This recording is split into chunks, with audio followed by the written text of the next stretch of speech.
Mais beaucoup de gens vont empirer la situation en se lançant dans des calculs très complexes parce qu'ils se retrouvent très vite dans des mathématiques qu'ils ne peuvent pas gérer.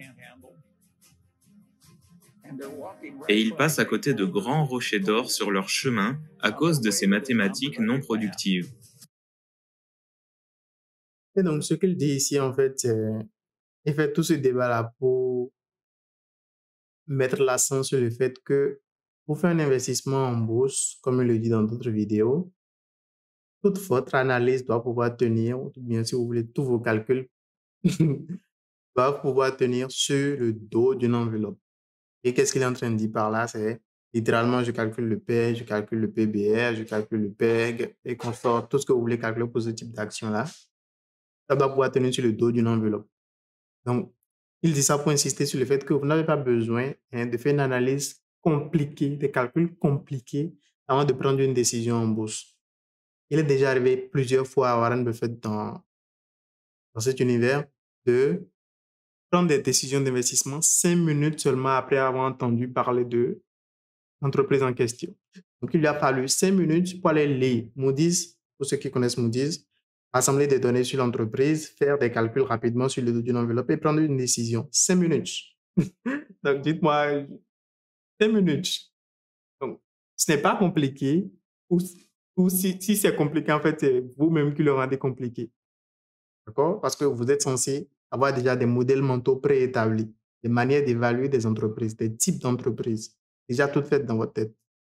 Donc, une stratégie bien établie, des méthodes de valorisation déjà bien établies. Et quand vous entendez ou bien quand vous voyez l'opportunité, il vous faut alors très peu de temps pour analyser la situation et prendre une décision. Oui, eh bien, c'est quelque chose que vous avez dit. Vous avez parlé plutôt de cette tentative de fausse prédiction. Terrible. Warren et moi disons toujours, nous citons Keynes, mieux vaut avoir à peu près raison que précisément tort. Nous voyons encore et encore les gens qui savent comment utiliser ces calculateurs informatiques maintenant et ils créent des problèmes complexes inutilement. Donc, mieux vaut avoir vaguement raison que précisément tort. Qu'est-ce qu'il veut dire par là? C'est simple. Généralement, quand il parle de la valeur intrinsèque. Et donc, ce qu'il veut dire, c'est vous n'avez pas besoin de pouvoir évaluer qu'une action vaut exactement 1050 francs ou bien 1100 francs ou bien 1020 francs. Non. Tout ce que vous avez besoin de savoir, c'est que l'action vaut quelque part entre 900 et 1300 ou 1200. D'accord? C'est tout ce que vous avez besoin de savoir. Donc, une plage, même aussi large soit-elle, c'est tout ce que vous avez besoin de savoir, c'est cette plage-là. Vous n'avez pas besoin de savoir exactement si c'est 1050 qu'elle vaut ou si c'est 1060 qu'elle vaut. Ça ne fait pas sens d'ailleurs. Parce qu'il y a trop d'inconnus et de facteurs imprévisibles dans la valorisation d'une entreprise. D'accord? Donc, ça ne fait pas sens de pouvoir dire qu'une action vaut exactement 1050. Pour pouvoir dire ça, il faut faire trop d'hypothèses et c'est pas conseillé de faire autant d'hypothèses, justement. D'accord? Certains d'entre eux peuvent être plus mesurés, d'autres non. Alors, ils surpondèrent horriblement tout ce qui peut être mesuré. C'est vraiment stupide. Et là encore, c'est un truc important qu'il dit. Les gens sont tendance à suppondérer ce qui est mesurable, d'accord? Il faut savoir que, et ça nous vient de Peter Lynch, oui, que quand on analyse une entreprise, il y a un côté qualitatif et un côté quantitatif, d'accord? Donc, il y a des chiffres et tout ça, on peut les manipuler, faire des analyses avec, mais il y a aussi ce qu'on appelle l'histoire de l'entreprise, comme Peter Lynch aime l'appeler, d'accord? L'histoire de l'entreprise. Et ça, c'est pas quantifiable.